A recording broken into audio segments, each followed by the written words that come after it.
Bismillahirrahmanirrahim. Alhamdulillah wassalatu wassalamu ala Rasulillah wa ala alihi wa sahbihi wa wala mabad. Jawaban dari pertanyaan antum ini yang pertama tersebut mengatakan sumpah dalam diri. Maka di sini ada apakah cara menghilangkan sumpah tersebut? Dari pertanyaan antum yang pertama ini ada beberapa soal. Yang pertama, jika dia bersumpah tersebut dengan mengatakan di dalam dirinya dan tidak terlafadzkan, maka ini bukan termasuk sumpah dan tidak termasuk dalam hukum yang harus dia melaksanakan kafarahnya. Karena Allah Subhanahu wa taala atau Rasulullah sallallahu alaihi wasallam bersabda dari hadits Ibnu Abbas radhiyallahu taala anhuma, qala Rasulullah sallallahu alaihi wasallam, innallaha tajawaza an ummati Inna Allah tajawaza an ummati fima tahaddath bihi nafsuhu ma lam tatakallama ma takamna aw yaf'al. Rasulullah sallallahu alaihi wasallam mengatakan, sesungguhnya Allah Subhanahu wa taala mengampuni, memaafkan umatnya apa yang terbetik dalam hatinya selama sampai dia melafadzkan atau melakukannya. Jadi sumpah tersebut selama dia mengatakan dalam dirinya dan bukan dia terlafadzkan, maka itu bukan sumpah yang harus dia terbebani dalam pengkafarannya jika dia melanggarnya.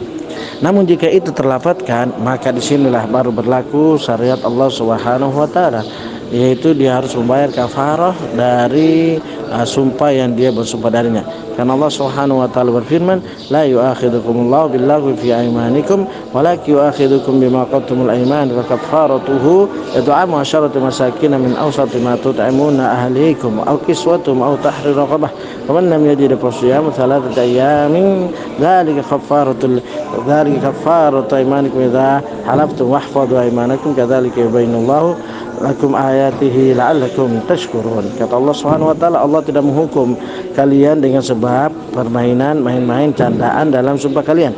Tetapi Allah menghukum kalian dengan sumpah yang kalian bersungguh-sungguh dengannya.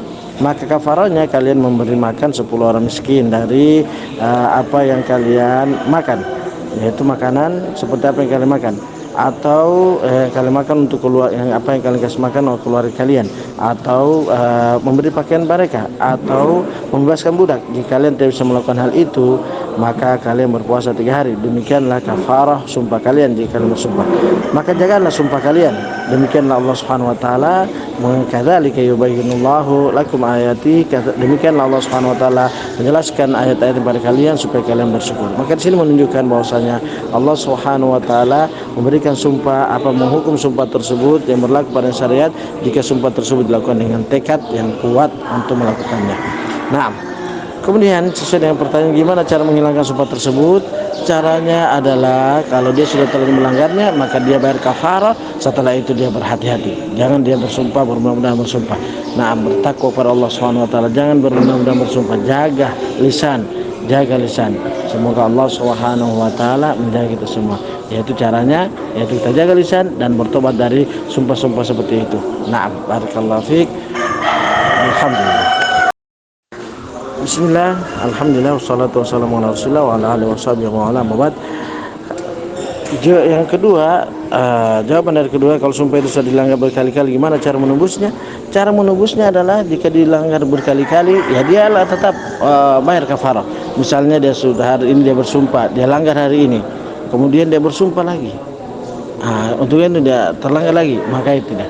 Nah, maka itu dia melanggar. Kalau dia melanggar berkali-kali, dalam arti kata dia melanggar, dia tidak bersumpah lagi untuk tidak melakukannya, kemudian dengan tersebut dia melanggar lagi, maka dia melakukan tersebut. Namun jika dia sudah bersumpah pada saat itu, misalnya satu kali ini, sehari ini dia bersumpah untuk tidak melakukan maksiat lagi, kemudian dia melanggar, kemudian bayar kafarah, setelah itu dia tidak bersumpah lagi dengan itu, maka tidak berlaku lagi itu. Nah, jika dia sudah melakukannya, dia sudah bersumpah sekali, kemudian dia melanggarnya, maka di situ dia hal tersebut. Nah, kemudian setelah itu dia tidak bersumpah, namun dia melanggar lagi, maka itu tidak berlaku padanya, karena dia tidak bersumpah setelah itu, karena dia bertobat untuk tidak bermudah-mudahan dalam bersumpah tersebut, ya. Karena Allah Subhanahu wa taala mencela orang-orang yang banyak bersumpah, fala tuti'u kulla halafin mahin. Jangan, ya. Maka oleh karena itu jika dia melanggar berkali-kali dalam keadaan dia sudah membayar kafarohnya, misalnya dia sudah bersumpah 1 kali, kemudian setelah itu dia melanggar sumpah tersebut, kemudian dia bayar kafarah puasa 3 hari misalnya, naam ya. Nah, kemudian setelah itu selesai dia melanggar lagi, maka melanggar yang kedua, ketiga, selama dia tidak bersumpah dengannya, maka dia tidak membayar kafarah, hanya dia berdosa karena melakukan maksiat. Maka oleh karena itu kita waspada, naam ya, dan waspada dari perbuatan tersebut, berbuat maksiat. Nah, kalau kita terjatuh, bertobat lagi. Kalau kita terjatuh, bertobat lagi. Karena Allah Subhanahu wa taala berbahagia terhadap orang-orang yang bertobat dari dosanya. Wallahu afrahu bitaubati abdihi. Kata Allah Subhanahu wa taala, kata Rasulullah sallallahu alaihi wasallam dan hadis Anas bin Malik radhiyallahu taala, sungguh-sungguh Allah Subhanahu wa taala sangat berbahagia dengan taubat hambanya kepadanya. Ya ayyuhalladzina amanu tubu ilallahi jami'an ayyuhal mu'minun la'allakum tuflihun. Bertobatlah kalian semua wahai kaum mukminin kepada Allah Subhanahu wa taala, maka kalian berbahagia. Nah, ya, semoga Allah menjaga kita semua. Wallahu a'lam bishawab. Alhamdulillah. Bismillah walhamdulillah wassalatu wassalamu ala Rasulillah wa ala alihi washabihi wa ala mabad. Apakah pertanyaan nomor 1 termasuk dalam melaknat diri sendiri? Nah, ini termasuk dari bagian mendoakan diri sendiri kejelekan. Nah, karena sumpah itu bagian dari menjazmkan diri pada dirinya yang Allah Subhanahu wa taala tidak menginginkan, tidak mensyaratkan padanya untuk melakukan hal itu.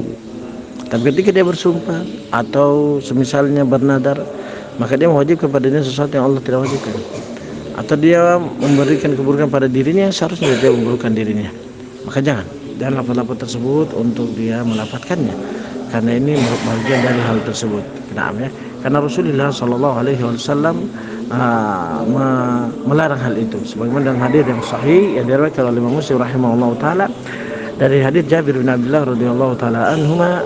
Jabir bin Abdullah radhiyallahu taala qala Rasulullah sallallahu alaihi wasallam, la tad'u ala anfusikum wa la tad'u ala auladikum wa la tad'u ala qadamikum wa la tad'u ala amwalikum la tuwafiqu min Allah sa'atan nila fiha ata'un fa yustajabu lakum. Kata Rasulullah sallallahu alaihi wasallam, la tad'u ala anfusikum. Jangan kalian mendoakan kejelekan pada diri kalian, dan jangan kalian mendoakan kejelekan pada anak-anak kalian, dan jangan kalian mendoakan kejelekan pada pembantu pelayan kalian, dan jangan kalian mendoakan kejelekan pada harta kalian. Jangan sampai kalian bertepatan dengan waktu yang Allah Subhanahu wa taala mengabulkan, waktu yang Allah Subhanahu wa taala di situ waktu mustajab, yang di situ didapatkan atau dikabulkan oleh Allah Subhanahu wa taala terhadap kalian dalam ucapan atau doa kalian. Maka oleh karena itu kita berhati-hati, waspada dalam permasalahan tersebut. Semoga Allah Subhanahu wa taala menjaga kita semua. Nah, barakallahu fiik, wallahu a'lam bishawab. Alhamdulillah.